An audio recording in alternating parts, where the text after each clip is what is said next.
ಆತ್ಮೀಯ H16 ನ್ಯೂಸ್ದ ವೀಕ್ಷಕರೇ, ನಾನು ನಿಮ್ಮವ ಯಮ ಮಲ್ಲಪ್ಪ ಜೊತೆ ಅವರು. ಗಾಂಧೀಜಿಯವರು ದೊಡ್ಡ ಕನಸು ಕಂಡಿದ್ರು.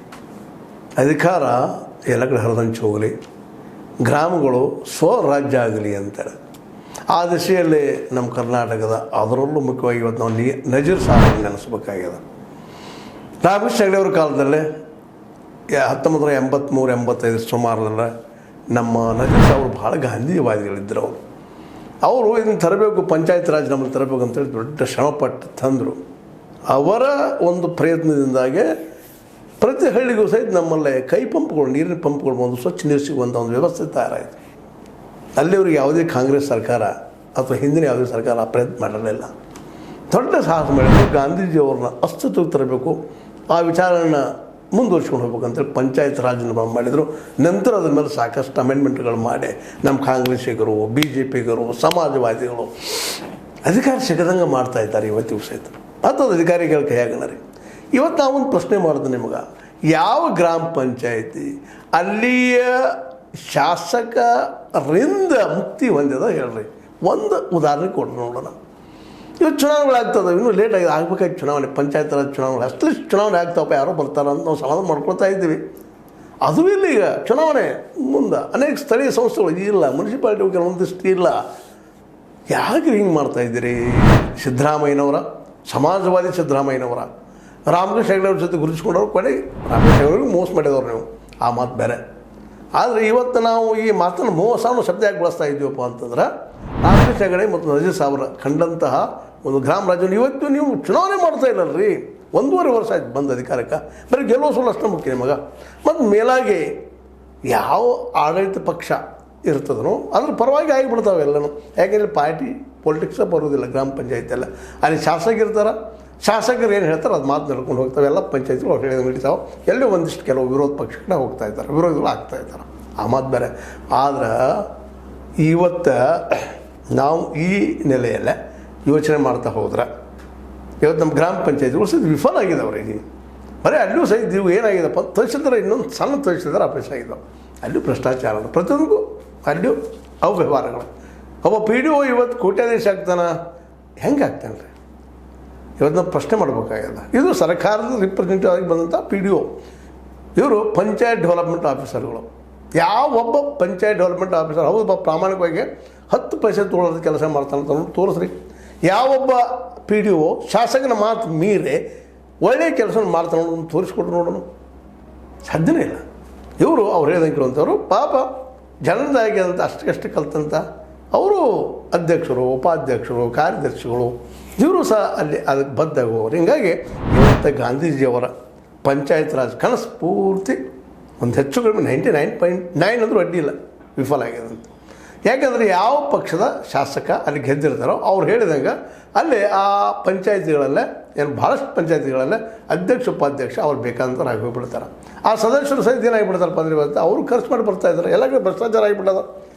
ದುಡ್ಡು ಖರ್ಚು ಮಾಡಿದಾಗ ಆರಿಸಿ ಬರ್ತೀವಿ ಅಂತೇಳಿ ಒಂದೊಂದು ವಾರ್ಡ್ಗೆ 50 ಲಕ್ಷ, 2 ಲಕ್ಷ, 10 ಲಕ್ಷ ತನಕ ಖರ್ಚು ಮಾಡುವಂಥ ಅನೇಕ ಸದಸ್ಯರಿದ್ದಾರೆ. ಅಲ್ಲೂ ಸಹಿತ ದುಡ್ಡಿದ್ದ ಹೋಗೋದು ಒಳಗೆ. ಈಗ ಒಂದು ಪಂಚಾಯತಿ ರಾಜ್ ವ್ಯವಸ್ಥೆಯನ್ನು ಒಂದು ಕನಸು ಕಂಡಾಗ ಗಾಂಧೀಜಿಯವರು ಮತ್ತು ನಮ್ಮ ನಜೀರ್ ಸಾಹೇಬ್ ಕಂಡಾಗ ಒಂದು ಪ್ರಾಮಾಣಿಕವಾದ ಆಡಳಿತ ಕೊಡ್ತಾರಪ್ಪ. ಅಲ್ಲಿ ಸ್ವಯಂ ಅವ್ರ ಸಂಸ್ಥೆ ಆಗಲಿ, ಅವರ ನೀರನ್ನು, ಅವ್ರ ಇದರ ಕೆಲಸಗಳನ್ನು, ಅಲ್ಲಿ ಡ್ರೈನೇಜ್ ಆಗಿರ್ಬೋದು, ಅಲ್ಲಿ ಆರ್ಥಿಕ ಉತ್ಪನ್ನ ಸಹಿತ ಅವರ ಉತ್ಪನ್ನ ಮಾಡುವಂಥ ಒಂದು ವ್ಯವಸ್ಥೆ ಆಗಲಿ ಅಂತಿತ್ತು ಅವರು.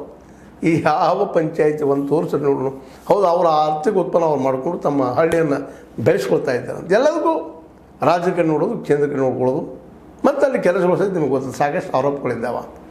ಅಲ್ಲಿ ದುಡಿಯು ಈಗ ಮನರೇಗಾದಾಗ ಯಾವ ರೀತಿಯಾಗಿ ಕೆಲಸ ಮಾಡಿಸ್ತಾರೆ ಜನರಿಂದ ಅಂತೇಳಿ, ಅನೇಕ ಕಾರ್ಯಗಳನ್ನ ಅಲ್ಲಿ ಡೆವಲಪ್ಮೆಂಟ್ ಯಾವ ರೀತಿ ಮಾಡಿಸ್ತಾರೆ ಅಂತೇಳಿ.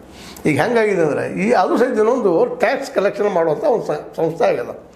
ಅಲ್ಲಿ ಹಳ್ಳಿ ಜನರ ಅಲ್ಲಿ ಮನೆಗಳದು ಅದು ಇದು ಹೊಲದಿಂದ ತಹಶೀಲ್ದಾರ್ಗೆ ಬರ್ತದೆ. ಆ ಮತ್ತು ಬೇರೆ ಆ ಹಳ್ಳಿಯ ಇನ್ನೂರು ದುಡ್ಡನ್ನು ಕಲೆಕ್ಷನ್ ಮಾಡ್ಕೊಳ್ಳೋದು, ಆ ದುಡ್ಡಿನ ತಹಶೀಲ್ದಾರ್ಗೂ ಅಥವಾ ತಹಶೀಲ್ದಾರ್ ಕಳಿಸೋದು, ತಹಶೀಲ್ದಾರ್ DC ಕಳಿಸೋದು, DC ಕಳಿಸ ಸೆಂಟ್ರಲ್ಗೆ ಇದಕ್ಕೆ ಹೋಗೋದು, ರಾಜ್ಯಕ್ಕೆ ಹೋಗೋದು, ಆ ರಾಜ್ಯ ಮತ್ತೆ ರೀಡಿಸ್ಟ್ರಿಬ್ಯೂಷನ್ ಮಾಡೋದು. ಅಂದ್ರೆ ಈ ದುಡ್ಡು ಹೋಗೋ ಮುಂದೆ ಸಹಜವಾಗಿ ಲಂಚದ ವ್ಯವಹಾರ ನಡೀತಾ ಹೋಗಿಬಿಡ್ತಾವೆ ಇರಲಿ. ಆದರೆ ಇವತ್ತು ಅಟ್ಲೀಸ್ಟ್ ಅಷ್ಟಾದರೂ ಜನರಿಗೆ ಮುಟ್ಟುವಂಥ ಕೆಲಸಗಳನ್ನು ಇವತ್ತು ಮಾಡಿಸ್ಬೇಕಾಗಿದೆ. ಇದು ಸಾಧ್ಯನಾ ಈ ಸರ್ಕಾರದಿಂದ? ಎಲೆಕ್ಷನ್ ಸಹಿತ ಮಾಡಿಸ್ತಾ ಇಲ್ಲ ಇವತ್ತು. ನಿಮ್ಗೆ ಸಾಕಷ್ಟು ಸಲ ಮಾತಾಡಿದ್ರಿ ಈ ವಿಷಯದಲ್ಲ. ಕೆಲವೊಮ್ಮೆ ಈವನ್ ನಾವು ಒಂದು ಉದಾಹರಣೆ ಕೊಟ್ಟು ನಿಮ್ಗೆ MP ಎಲೆಕ್ಷನ್ದಲ್ಲಿ ಸಹಿತ ಒಂದು ಸೈಡ್ ಮಾಡಿದ್ದು ಸಹಿತ ನಾವು ಇಂದೋರ್ ಮತ್ತು ಸೂರತ್ನಲ್ಲಿ ನೋಡಿದ್ವಿ. MP ಎಲೆಕ್ಷನ್ ಕೊಡ್ರಿ, ಇನ್ನು ನಾಳೆ ಪ್ರೈಮ್ ಮಿನಿಸ್ಟರ್ ಎಲೆಕ್ಷನ್ ಹಿಂಗೆ ಆಗ್ತದೇನೋ ಹಾಗೂ ಸಾಧ್ಯತೆಗಳಿದ್ದಾವೆ. ಯಾಕಂದ್ರೆ ಡಿಕ್ಟೇಟರ್ಶಿಪ್ ಹಂಗೆ ಇರ್ತದೆ. ಯಾಕಂದರೆ ಈಗ ಹಳ್ಳಿಗಳಲ್ಲಿ ಕಂಡುಬರುತ್ತಿರುವಂಥ ದೃಶ್ಯಗಳು, ತಾಲೂಕಾ ಮಟ್ಟದಲ್ಲಿ ಕಂಡುಬರುತ್ತಿರುವಂಥ ದೃಶ್ಯಗಳು, ಜಿಲ್ಲಾ ಮಟ್ಟದಲ್ಲಿ ಕಂಡುಬರುತ್ತಿರುವಂಥ ದೃಶ್ಯಗಳು ನೋಡಿದಾಗ ಆಯಾ ಗೆದ್ದಂಥ ಒಂದು ಪೊಲಿಟಿಕಲ್ ಪಾರ್ಟಿಗಳ ಪಾವರ್ದಿಂದಾಗ ಪಾಪ ಅವ್ರು ಹೇಳೋದಕ್ಕೆ ಕೇಳುವಂಥ ಒಂದು ಗುಲಾಮರ ವ್ಯವಸ್ಥೆ ನಿರ್ಮಾಣ ಆಗಿದೆ ರೀ. ಇದನ್ನು ಅತ್ಯಂತ ನೋವಿನಿಂದ ಹೇಳಬೇಕಾಗಿದೆ. ಆದರೂ ಸಹಿತ ಎಲೆಕ್ಷನ್ ಆಗಬೇಕಾಗಿತ್ತು, ಇನ್ನೂ ಆಗಿಲ್ಲ. ಜಿಲ್ಲಾ ಪಂಚಾಯಿತಿಗಳು 1116 ಅದಾವ ಮತ್ತು ತಾಲೂಕು ಪಂಚಾಯಿತಿ ಸ್ಥಾನಗಳು 3621 ಅದಾವ. ಇವುಗಳ ಬಗ್ಗೆ ಇನ್ನೂ ಎಲೆಕ್ಷನ್ ಆಗಬೇಕಾಗ್ಯದ. ಮುಂದೆ ಗ್ರಾಮ ಪಂಚಾಯತಿಗಳದ್ದು ಆಗಬೇಕಾಗ್ಯದ. ಈ ಫೆಬ್ರವರಿ ಮಾಡ್ತಾನೆ DK ಶಿವಕುಮಾರ್ ಏನೋ ಉಪಕಾರ ಮಾಡ್ತಾಯಿದ್ದಾರೆ, ಫೆಬ್ರವರಿ ಮಾಡ್ತೀವಿ ರೀ ಅಂತ. ಅಲ್ರಿ ಅವ್ರು ಟೈಮ್ ಅದ ಮಾಡಿ ಮುಗಿಸ್ರಿ ಅದು ಹಸ್ತಕ್ಷೇಪ ಮಾಡ್ಲಿಕ್ಕೆ ಹೋಗ್ಬೇಡ್ರಿ. ಅವ್ರಿಗೆ ಫ್ರೀಯಾಗಿ ಅವ್ರು ಹ್ಯಾಂಡ್ ಕೊಡ್ರಿ. ಅಟ್ಲೀಸ್ಟ್ ಅಲ್ಲಿರೋ ಒಂದು ಸ್ವಲ್ಪ ಭ್ರಷ್ಟಾಚಾರ ಮುಕ್ತ ಅಂತ ವ್ಯವಹಾರ ಆಗಲಿ.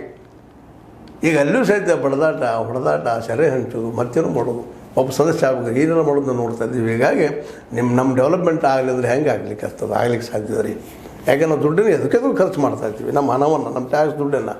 ಅದಕ್ಕಾಗಿ ಇವತ್ತು ಈ ಕೆಲವೊಂದಿಷ್ಟು ವಿಷಯಗಳನ್ನ ಇವತ್ತು ನೋಡ್ತಾ ಇದ್ದಾಗ ನಿಮ್ಮ ಜೊತೆ ಚರ್ಚೆ ಮಾಡಬೇಕು ಅನ್ನಿಸ್ತು. ಈ ಒಂದು ಸ್ಥಳೀಯ ಸಂಘ ಸಂಸ್ಥೆ ನಮ್ಮ ಪಂಚಾಯಿತಿಗಳು ಮತ್ತು ತಾಲೂಕಾ ಜಿಲ್ಲಾ ಪಂಚಾಯಿತಿಗಳು ಎಲೆಕ್ಷನ್ ಅಟ್ಲೀಸ್ಟ್ ಅಲ್ಲಾದರೂ ಮುಕ್ತವಾಗಿ ಯೋಗ್ಯರಿಗೆ ಓಟ್ ಹಾಕುವಂಥ ವ್ಯವಸ್ಥೆ ಬಂದರೆ ಭಾಳ ಉತ್ತಮ. ಆದರೆ ಈಗಿನ ಮಟ್ಟ ನೋಡ್ತೀನಪ್ಪ ಅಂದ್ರೆ ಅದೆಲ್ಲ ಸಾಧ್ಯ ಇಲ್ಲ ಅನ್ನುವಂಥ ಮಾತಾಗಲಿ ಹತ್ತದ್ರಿ. ಈ ಹೋಗ್ರ ಕಡೆಗೆ ಏನೂ ಆಗಲಿ ಅದು ಜನರಿಗೆ ಬಿಟ್ಟಂಥ ವಿಷಯ. ಯಾಕಂದ್ರೆ ಜನರಿಗೆ ಹೇಳ್ತಾ ಇದ್ವಿ ನಾವು, ಅದು ಜನ ತಿಳ್ಕೊಳ್ಬೇಕಾಗಿದೆ, ಅವ್ರು ಪ್ರಜ್ಞಾವಂತರಾಗಬೇಕಾಗಿದೆ, ತಮ್ಮ ಮತದ ಬಗ್ಗೆ ತಮ್ಮ ವ್ಯಾಲ್ಯೂ ಅಂತ ತಿಳ್ಕೊಬೇಕಾಗಿದೆ. ಅದು ಸರ್ಕಾರ ಮಾಡಿದಾಗ ಮಾಡ್ತದೆ. ಒಂದಿಷ್ಟೇನೋ ಅಲ್ಲಿ ಇಲ್ಲಿ ಕಾರ್ಯಕ್ರಮ ಮುಗಿದು ಮತ್ತೆ ಮರೆತು ಹೋಗಿಬಿಡುತ್ತೆ ಜಗತ್ತ. ಯಾಕಂದ್ರೆ ಇವತ್ತು ಬದುಕೋದು ಕಷ್ಟ ಅದ. ಹೀಗಾಗಿ ಜನ ಎಷ್ಟು ಬಂದಷ್ಟು ಬರ್ತಪ್ಪ, 500 ಬಂದು ಇಲ್ಲ 1000 ಬಂದಿರೋ ಗ್ಯಾರಂಟಿ ಬಂದು ಸಾಕ್ಬಿಡು ಅನ್ನೋಂಥ ಸ್ಥಿತಿಗೆ ಬಂದಿದ್ದಾರೆ. ಹೀಗಾಗಿ ಭ್ರಷ್ಟಾಚಾರ ತಡೆಯೋದಕ್ಕೆ ಸಾಧ್ಯವೂ ಇಲ್ಲ. ಮತ್ತು ಅಧಿಕಾರ ವಿಕೇಂದ್ರೀಕರಣ ಅನ್ನೋಕ್ಕಿಂತಲೂ ಇಲ್ಲಿ ವಿಕೇಂದ್ರೀಕರಣ ಅಧಿಕಾರ ಇನ್ನಷ್ಟು ಗಟ್ಟಿಗೊಳ್ತಾ ಇದೆ ಅಲ್ಲೇ. ಯಾಕೆಂದ್ರೆ ಅಲ್ಲಿ ಪ್ರತಿಯೊಂದಕ್ಕೂ ಇಲ್ಲಿ ಶಾಸಕ MP ಅವ್ರ ಮೇಲೆ ಕಮಾಂಡ್ ಮಾಡ್ತಾ ಇರ್ತಾರೆ. ಹೀಗಾಗಿ ಸಣ್ಣ ಮೀನು ದೊಡ್ಡ ಮೀನು ಬೇಟೆ ಆಡೋದು, ಅದಕ್ಕೆ ಅದು ಬೇಟೆ ಆಡೋದು, ಅದಕ್ಕೆ ದೊಡ್ಡ ತಿಮಿಂಗ್ಲಿರ್ತಾರೆ ಅದನ್ನು ಬೇಟೆ ಆಡೋದು, ಈ ವ್ಯವಸ್ಥೆ ನಡೆದ ಸರ್ಕಲ್ ನಡೆದ. ಈ ಸರ್ಕಲ್ದೊಳಗೆ ಜನಸಾಮಾನ್ಯರು ಉಳಿದು ಮುಂದೆ ಹೋಗೋದು ಭಾಳ ಕಷ್ಟ.